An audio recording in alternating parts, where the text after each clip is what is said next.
So we are very happy to announce and welcome Michael Emerson.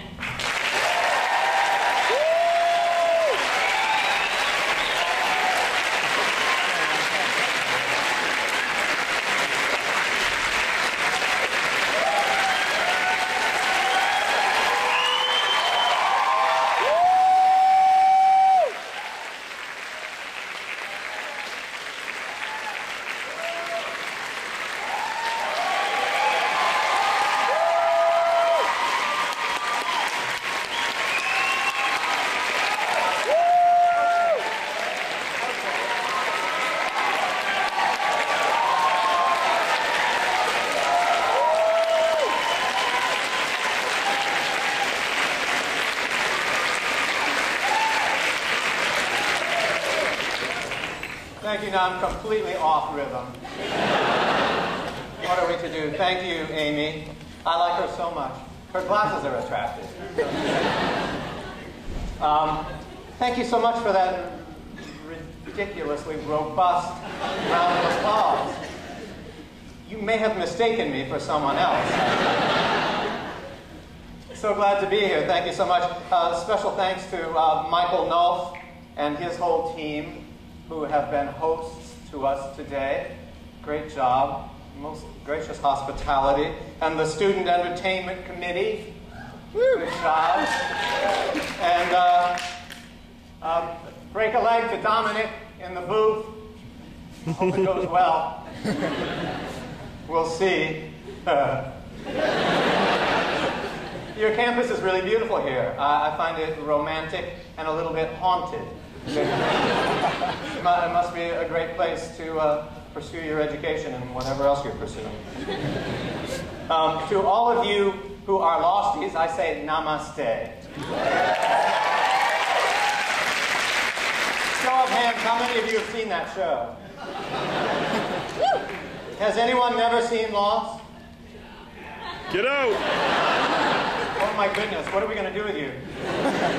You may need an interpreter. Try to cozy up to one of the people that raised their hand the first time. I'm happy to be here tonight to answer questions about Lost, about my work on Lost, about show business in general, or whatever. But before we do that, I wonder if you would indulge me in a little show and tell. I want to tell you a couple of stories. First off, I want to tell you about the day that I got the job.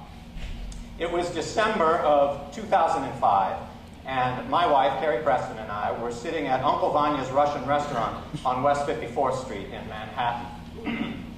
It looks appetizing, doesn't it? Gourmet catering. It was snowing outside, actually, on the day.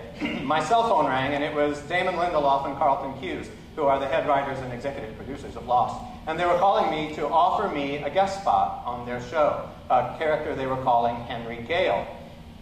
This is not customary for executive producers to call an actor for a guest spot. They were very funny and very excited about the part, but also a little vague about it.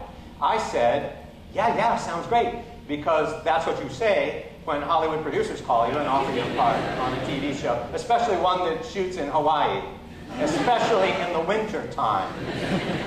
My wife, Carrie Preston, I think was more excited than I was about the job. She had been an avid viewer of the show since it premiered. I think, if memory serves, that she jumped up and down and foamed at the mouth. On January the 10th of 2006, I got on an airplane for the flight, the long flight, from New York to Honolulu, and at dawn the following morning, I found myself doing this. Over here! My name is Henry Gale. I'm from Minnesota. For 6 hours, they ran me up in the trap and they dropped me. They ran me up in the trap and they dropped me. Finally, we took a lunch break, and I thought, oh, thank God, that's over. Surely whatever comes after lunch will be easier.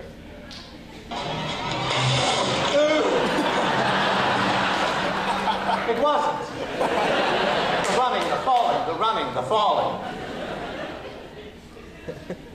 The next morning, I could barely walk down the stairs at my hotel, and this was my first day on the show.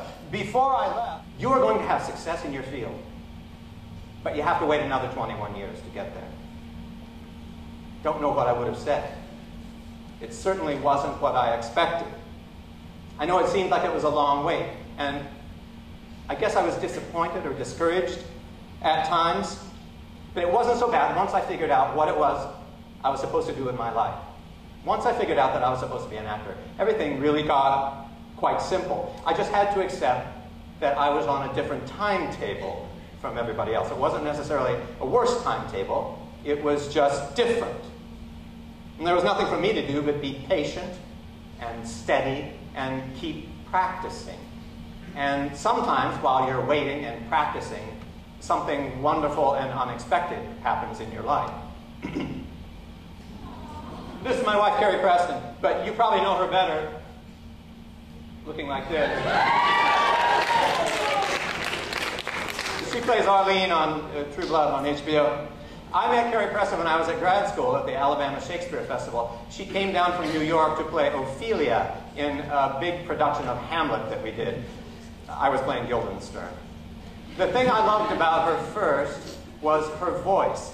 It had a kind of musicality and humor about it that suggested to me that she had a good heart underneath it. Eventually I began to like everything about her, and I began to follow her around.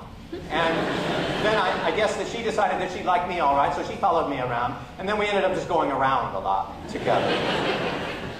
When the show closed, she had to go back to New York City. I was sad, of course, so 6 months later when I graduated, I moved to New York City too.